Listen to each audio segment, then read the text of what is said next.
मित्रों नमस्कार। मैं चित्रकार वासुदेव कामत। मोगरा फुलाला इस चित्र मालिका के संवाद में आपका फिर एक बार स्वागत। सोहम यह चित्र मालिका जब मैंने बनाई थी, उस चित्र में सहा अहम वो मैं ही हूँ, इस बोध को प्रस्तुत करने के लिए कृष्ण के चित्र मैंने बनाए थे। वो कृष्ण जीवन के आधार प्रसंगों के आधार नहीं थे, वो केवल उस संकल्पना को व्यक्त करने के लिए बनाए थे। ऐसी कोई चित्र मालिका करने के लिए कोई निश्चय होता है, 4-5 चित्र बन भी जाते हैं तो आगे के चित्र आपो आप स्फुरण हो जाते हैं, क्योंकि कोई एक निश्चय करते हैं कि हम इस विषय को समर्पित होकर हम चित्र बनाएंगे। तो सहज भाव से, सहज वृत्ति से अपने ही मन में अनेक प्रसंग उत्पन्न होते हैं, अनेक विषय उत्पन्न होते हैं। वो कभी पढ़े हुए होते हैं, कभी सुने हुए होते हैं, कभी चिंतन के होते हैं, कभी मनन के होते हैं, कोई अनुभूति के भी होते हैं। जैसे एक मैग्नेट हम हाथ में पकड़ते हैं और इधर उधर घुमाते हैं तो लोहा उसको चिपक जाता है आके।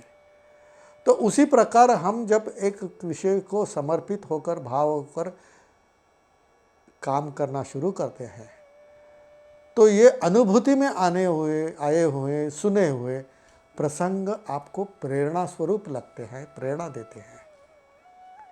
यह मालिका कर रहा था, तब मुझे एक सुना हुआ या पढ़ा हुआ एक प्रसंग याद आया कि जो प्रत्यक्ष घटना हुई थी।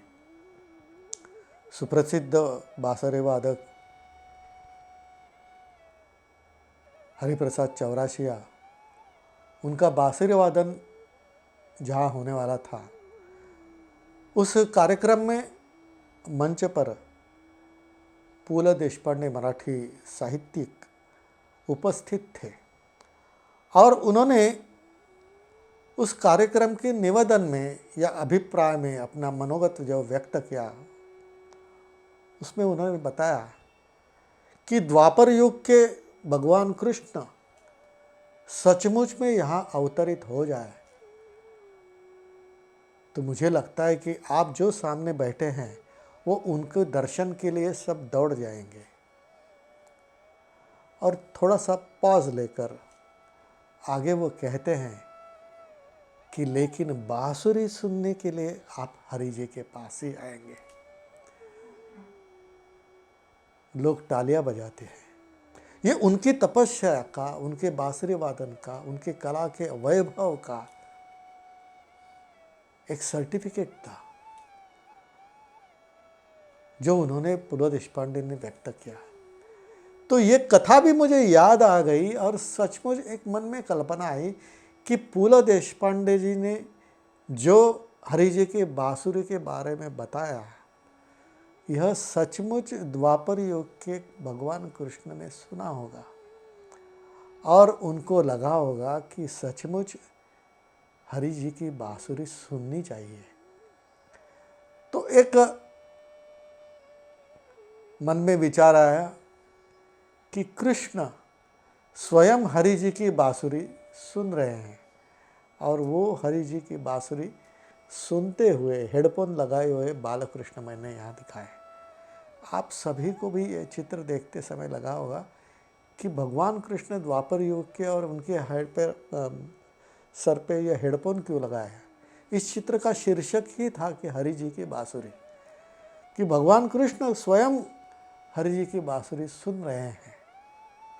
यह चित्र मैंने इसलिए बनाया कि मित्रों, आपको इसके पहले कार्यक्रम में मैंने बताया था कि अगले जन्म में मैं भी खुद बांसुरी वादक बनना चाहता हूँ, बांसुरी बजाना उसमें विशारद बनना चाहता हूँ। तो इसके लिए आज भी मैं बांसुरी बजाता हूँ, लेकिन यह मेरा अगले जन्म का स्वप्न है। और ये जब चित्र पूरा हुआ उस चित्र को मैंने शीर्षक दिया एग्जीबिशन में कि हरि जी की बांसुरी।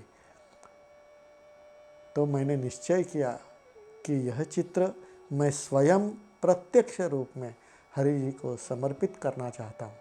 समय कब आएगा, कैसे आएगा, कब मेरा वो भाग्य खुलेगा, वो मुझे पता नहीं, लेकिन ये चित्र प्रत्यक्ष मैं उनको समर्पित करते हुए उनसे मैं आशीर्वाद देना चाहता हूँ कि अगले जन्म मैं बांसुरी वादक बनूं। चित्र प्रेरणा स्वरूप होता है, चित्र बोध भी देता है, चित्र एक निश्चय भी देता है, चित्र स्वप्न भी दिखाता है, चित्र अधिष्ठान भी देता है, चित्र बहुत कुछ देता है। ऐसे ही व्यक्त होने वाले चित्रों के साथ हम फिर उपस्थित रहेंगे। प्रणाम।